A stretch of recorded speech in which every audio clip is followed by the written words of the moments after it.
소크라테스와 아스파시아는 그들이 더 나은 환경에서 함께할 수 있기를 바라며 20세기 뉴저지 교회와 같은 더 거칠고 잔인하고 무지한 곳에서 남편과 아내가 되지 않기를 바라며 죽음을 맞이합니다.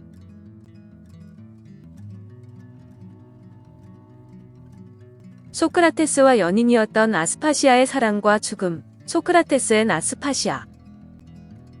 오늘은 지난번 예고한 대로 2021년 캐나다에서 만들어진 소크라테스 앤 아스파시아라는 드라마의 내용을 소개하도록 하겠습니다. 고대 아테네에서 매우 불행한 결혼을 한 소크라테스는 나이가 들었지만 연예인 아스파시아와 마음으로 사랑하는 관계를 유지하려고 노력합니다. 아스파시아는 뒤에서 은밀하게 많은 영향을 주고 있지만 공식적으로 아테네의 정치에 나서고 있는 것은 아닙니다. 아니, 나설 수가 없는 것이죠. 소크라테스는 무식하고 조잡하고 이기적이고 학대적인 아내로부터 잔소리를 들으며 살고, 아스파시아는 대중정치인 위실레스로부터 비도덕적인 은밀한 학대와 폭력을 당하고 있습니다. 한편 오래전 펠로폰네소스 전쟁에서 소크라테스에 의해 목숨을 건진 위실레스는 여러 가지 방법으로 소크라테스에게 복수를 하려고 합니다. 그리고 소크라테스는 알지도 못하는 비밀스러운 이유로 긴장이 고조되고 소크라테스는 물론 아스파시아의 생존까지도 위태로워집니다. 매우 실제적인 인물, 사건을 기초로 하고 있지만 역사가 공식적으로 기록할 수 없었던 것들에 대해서는 추측을 바탕으로 만들어진 드라마입니다. 드라마는 역사적으로 기록되지 않은 몇 가지를 전제로 하고 있는데 그 첫 번째는 우선 소크라테스와 아스파시아가 진정한 사랑을 하는 사이라는 것입니다. 두 번째는 소크라테스가 재판을 받고 사형을 언도받게 된 이유가 소크라테스와 아스파시아의 관계를 질투한 아스파시아의 새로운 남편 리실레스가 꾸민 음모 때문이라는 것입니다. 음모는 리실레스가 유명한 극작가 아리스토포니스를 끌어들여 돈으로 매수한 아이를 통해 약이 든 빵을 소크라테스가 먹도록 한 것으로, 그 때문에 제정신이 아닌 소크라테스는 동료들과 싸움을 벌입니다. 또한 감옥으로 그의 아내 크산테페를 보내 그가 리실레스의 동상을 만들고 현실 정치에서 손을 뗀다는 조건으로 그를 석방하는데 소크라테스는 아스파시아를 걱정해 그 조건을 받아들입니다. 이렇게 변한 소크라테스를 보고 실망한 아스파시아는 소크라테스를 떠나 그녀의 고향으로 가고, 그녀가 안전해지자 소크라테스는 리실레스에게 반기를 들어 다시 재판에 회부됩니다. 그리고 소크라테스가 책을 쓰지 않은 것은 그의 난독증 때문임이 재판에서 밝혀지며 소크라테스는 죽음을 받아들이고 아스파시아도 고향에서 사고로 목숨을 잃었다고 합니다. 이런 전제들을 바탕으로 기존 역사적 이야기에 이 이야기를 가미한 드라마인데, 그럼 그 내용을 살펴보도록 하겠습니다.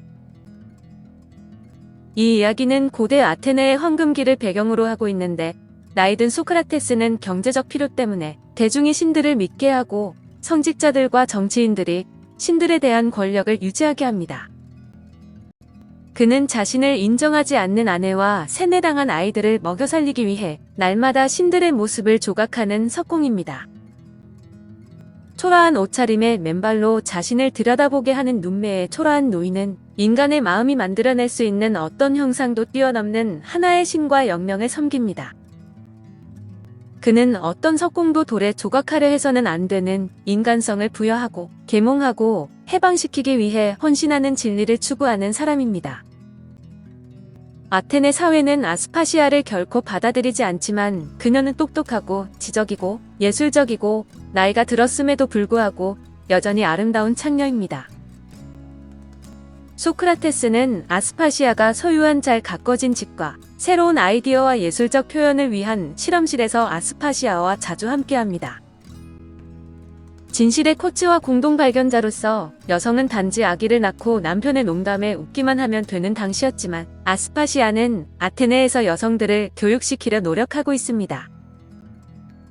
소크라테스와 헤어진 후 그녀는 아테네에 선출된 통치자 페리클레스의 부인이 되었지만, 페리클레스의 죽음으로 그녀는 리실세스에게 끌려갔습니다. 리실세스는 아스파시아의 지도와 연설문 작성으로 권좌에 오를 수 있었고, 리실세스는 아스파시아가 다른 것에 몰두하는 것에 화를 내서 그녀의 얼굴과 몸을 주먹으로 때리곤 했습니다. 리시세스가 사업자 집을 비우고 소크라테스가 사이가 나쁜 아내에게 돌아가는 것을 미뤄 소크라테스와 아스파시아는 그 집에서 다시 만남을 갖게 됩니다. 아스파시아는 육체적으로도 관계를 맺고 싶어 하지만 소크라테스는 이를 두려워했는데 그는 자신이 한 말들을 다시 한번 숙고합니다. 남자가 좋은 아내를 얻으면 행복한 삶을 살지만 나쁜 아내를 얻으면 철학자가 된다. 행복은 그것을 추구함으로써 얻을 수 없고 행복은 덕을 쌓고 열심히 일한 후에 얻는다. 소크라테스는 항상 진실을 적는 것보다 말하는 것을 더 선호하는데 아스파시아에게 글을 쓰도록 하면서 그녀가 글씨를 더 잘 쓰기 때문이라며 진실을 감춥니다. 소크라테스는 아스파시아가 리실세스에 의해 폭행을 당하고 있다는 것을 알고 그에게 복수를 하려고 하지만 아스파시아는 그를 긋고 말리게 됩니다. 그리고 소크라테스는 자신의 삶을 반성하고 마침내 집으로 돌아가기로 결정을 합니다.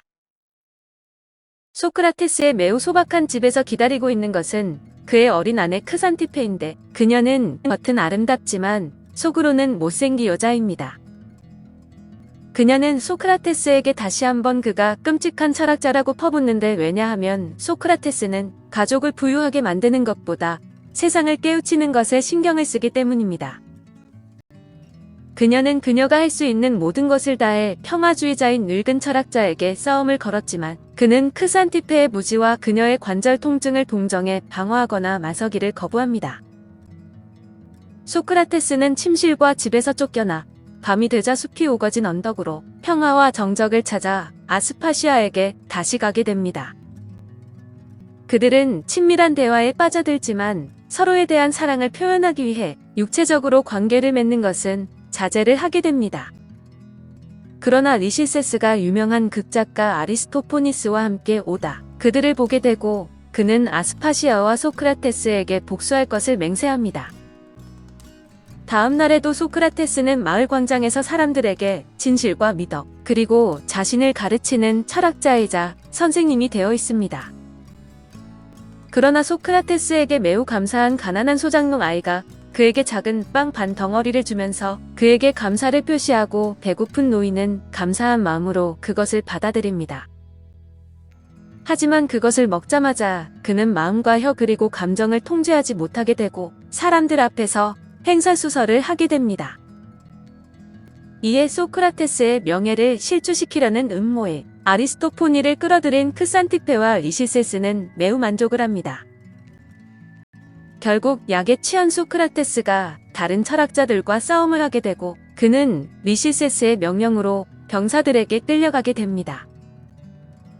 아스파시아는 소크라테스를 감옥으로부터 석방시키고자 백방으로 노력을 하는데 그녀는 그렇게 하는 동안 부상을 입게 됩니다. 아스파시아는 자신의 몸, 마음, 정신을 치료하면서 아무것도 바라지 않는 의사 히포크라테스에게 상처를 치료받게 됩니다.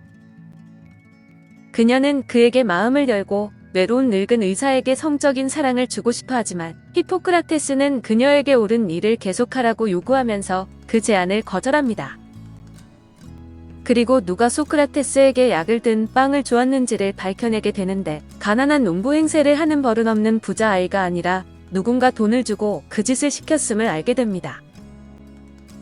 한편 감옥에 수감된 소크라테스는 감옥에서 친구와 함께 다른 죄수들에게 힘을 주고 계몽을 하고 있습니다. 석방 제의를 가지고 아내 크산티페가 소크라테스를 방문하는데 석방 조건은 그가 신들과 사제들, 정치인들을 미화하는 조각상을 만드는 것만 허락한다는 것입니다. 당근 군중들이 질문하는 것과 그들의 지도자로 삼으려는 것에 대해서는 입을 다물고 있어야 한다는 것이죠. 그는 물론 거절하지만 이 제안을 받아들이지 않으면 비밀 애인인 아스파시아에게 피해가 갈 것이라는 말에 제안을 받아들이게 됩니다. 소크라테스는 아스파시아가 더 이상 리시세스와 그의 동료들에게 고통받지 않도록 하기 위해 리시세스를 영광스럽게 하는 조각상을 만듭니다. 아스파시아는 깨끗하고 정중하게 옷을 입은 소크라테스를 찾아가 그가 왜 이렇게 되었는지 묻지만 소크라테스는 리시세스의 분노로부터 그녀를 구하기 위한 것임을 숨깁니다. 그는 자신은 더 이상 그녀에게 아무런 감정도 없으며 그녀도 다른 곳으로 떠나기를 바란다고 말하자 아스파시아는 상처와 허탈감을 느끼며 알려지지 않은 곳으로 떠납니다. 소크라테스는 아스파시아가 리실세스와 자신으로부터 멀리 안전하게 떨어져 있음을 알고 마침내 해야 할 일을 하게 됩니다. 시민들에게 리실세스의 본 모습을 폭로하며 사람들은 그가 대중 앞에서 강한 정치인과 장군인 척, 하지만 약하고 결함이 있으며 바보임을 알게 만듭니다. 우리는 추악하고 낮은 감정에 지배받는 악마가 될 수 있다는 매우 통찰력 있고 재미있는 해설을 더하는데 소크라테스는 다시 청소년을 타락시켰다는 제목으로 수감되게 됩니다. 리실세스가 큰 영향력을 행사하는 재판에서의 판결은 당근 유죄인데 소크라테스는 리실세스가 판결문을 읽어보라고 하자 글자가 눈으로 장난을 친다고 말합니다. 결국 자신은 문맹이 아니며 약자나 정신 이상자의 또 다른 고통으로 간주될 수 있는 난독증으로 다른 사람을 서기로 삼을 정도임을 밝힙니다.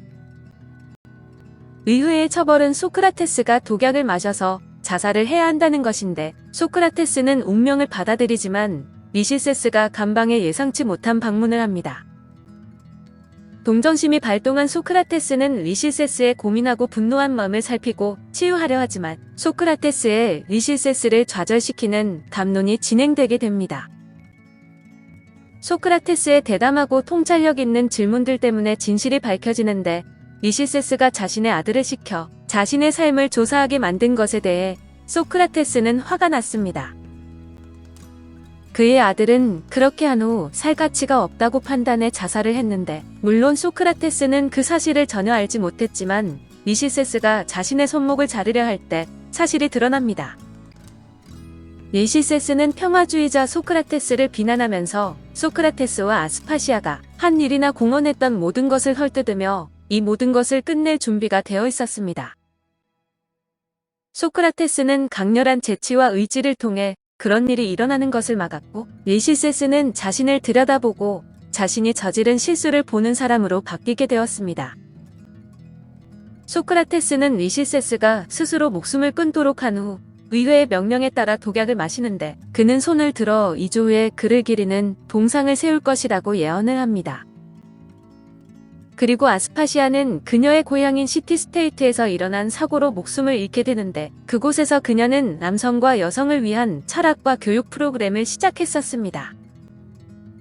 소크라테스와 아스파시아는 그들이 더 나은 환경에서 함께할 수 있기를 바라며 20세기 뉴저지 교회와 같은 더 거칠고 잔인하고 무지한 곳에서 남편과 아내가 되지 않기를 바라며 죽음을 맞이합니다. 당신이 힘에 겨워 지쳐 있으면 슬며시 다가가 내 입술 포개고 세상의 아름다운 말 전해주고 싶은 그 사람 또한 당신이란 걸. 사랑한다는 말 한마디로 하루 종일 웃을 수 있고 보고 싶다는 말 한마디로 하루 종일 행복해지는 생각만 해도 파도처럼 설레임 일어 가을 바다 속에 철썩 소리 날 것 같은 희열. 그런 기쁨을 내게 주는 사람이 당신이란 걸. 그 사람이 바로 당신이란 걸. 그거 알아요. 이연분, 그대의 마음에 물들고 싶다.